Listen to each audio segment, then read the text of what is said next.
शाम के करीब 6 बजे थे। ऑफिस से लौटकर रेखा अभी अभी चाय बनाने के लिए किचन में गई ही थी कि दरवाजे की घंटी बज उठी। इस समय कौन होगा, उसने खुद से कहा और हाथ पोंछते हुए दरवाजे की ओर बढ़ गई।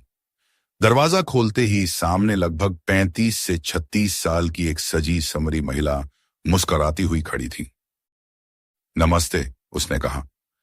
नमस्ते, रेखा ने भी मुस्कुराकर जवाब दिया। आप मुझे नहीं जानती होंगी, मेरा नाम नेहा है, मैं सामने वाले फ्लैट में रहती हूं, महिला ने परिचय देते हुए कहा। ओह अच्छा, आइए अंदर, रेखा ने शिष्टाचार निभाते हुए कहा। नहीं नहीं, अभी नहीं, दरअसल मैं जरा जल्दी में हूं, नेहा ने हाथ हिलाते हुए कहा। रेखा ने मुस्कुराकर पूछा, जी कहिए।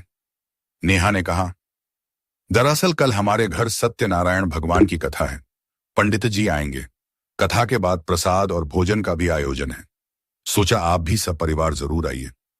रेखा कुछ पल के लिए चुप रह गई। उसे ऐसे धार्मिक आयोजनों में खास दिलचस्पी नहीं थी। उसके लिए आस्था बहुत निजी चीज थी जिसे दिखाने की जरूरत नहीं होती। लेकिन वह इस अपार्टमेंट में अभी 1 महीने पहले ही आई थी, किसी से ज्यादा जान पहचान भी नहीं हुई थी। ऐसे में पड़ोसियों का निमंत्रण ठुकराना उसे ठीक नहीं लगा, इसलिए उसने मुस्कुराते हुए कहा, ठीक है, कोशिश करूंगी। कोशिश नहीं, जरूर आइएगा, नेहा ने हंसते हुए कहा। जी, रेखा ने सिर हिलाया। नेहा नमस्ते कहकर चली गई। दरवाजा बंद करते हुए रेखा सोचने लगी, लोगों को पूजा पाठ करने में इतनी रुचि क्यों होती है। उसे अपने बचपन की याद आ गई।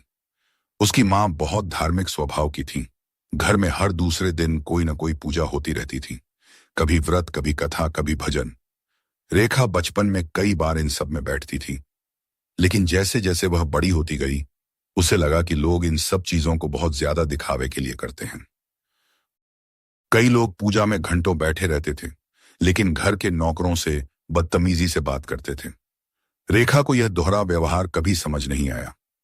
उसका मानना था, अगर इंसान का व्यवहार अच्छा है तो वही सबसे बड़ी पूजा है। इसी सोच के साथ वह बड़ी हुई थी। रात को जब उसका पति अमन ऑफिस से लौटा तो रेखा ने उसे नेहा के निमंत्रण के बारे में बताया। अमन ने जूते उतारते हुए कहा, तो जाना है क्या? रेखा ने कंधे उचकाए। पता नहीं, मन तो नहीं है। अमन हंस पड़ा। तुम्हें तो वैसे भी इन सब चीजों में दिलचस्पी नहीं है। रेखा भी मुस्कुरा दी। लेकिन पड़ोसी हैं, इसलिए शायद थोड़ी देर के लिए जाना पड़े।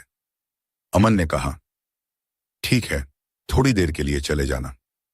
अगले दिन सुबह से ही अपार्टमेंट में हलचल शुरू हो गई थी। करीब 10 बजे के बाद से नेहा के घर के बाहर आने जाने वालों की भीड़ बढ़ने लगी। भजन की आवाज भी आने लगी थी। करीब 11 बजे रेखा भी तैयार होकर नेहा के घर चली गई। अंदर पहुंचते ही उसने देखा कि लगभग 20 से 25 महिलाएं वहां बैठी थीं। सबने बहुत सुंदर कपड़े और भारी गहने पहने हुए थे।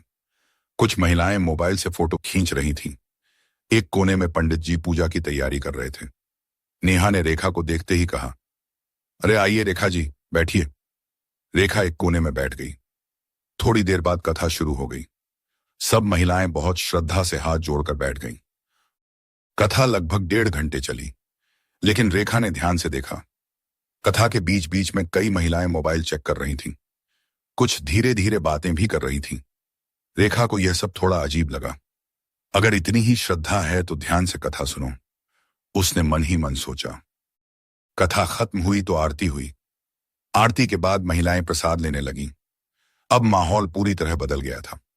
जहां कुछ देर पहले भक्ति का वातावरण था, वहीं अब बातचीत का विषय बदल चुका था। कोई अपने गहनों की तारीफ कर रहा था, कोई अपनी साड़ी की। तभी एक महिला रेखा के पास आकर बैठ गई। आप यहां नई आई हैं ना? उसने पूछा। जी, रेखा ने कहा। मैं सीमा हूं, ऊपर वाले फ्लैट में रहती हूं। ओह नमस्ते, रेखा ने कहा। सीमा ने मुस्कुराते हुए पूछा, गृह प्रवेश की पूजा कराई थी आपने? रेखा ने सहजता से कहा, नहीं, हम लोगों ने बस सामान रखा और रहने लगे। सीमा का चेहरा थोड़ा बदल गया। उसके पास बैठी दूसरी महिला बोली, अरे बिना पूजा के घर में आना ठीक नहीं होता। रेखा मुस्कुरा दी। हमारे लिए घर की खुशी ही सबसे बड़ी पूजा है। उसकी बात सुनकर दोनों महिलाएं एक दूसरे को देखने लगीं। शायद उन्हें रेखा की बात पसंद नहीं आई थी। लेकिन रेखा शांत बैठी रही।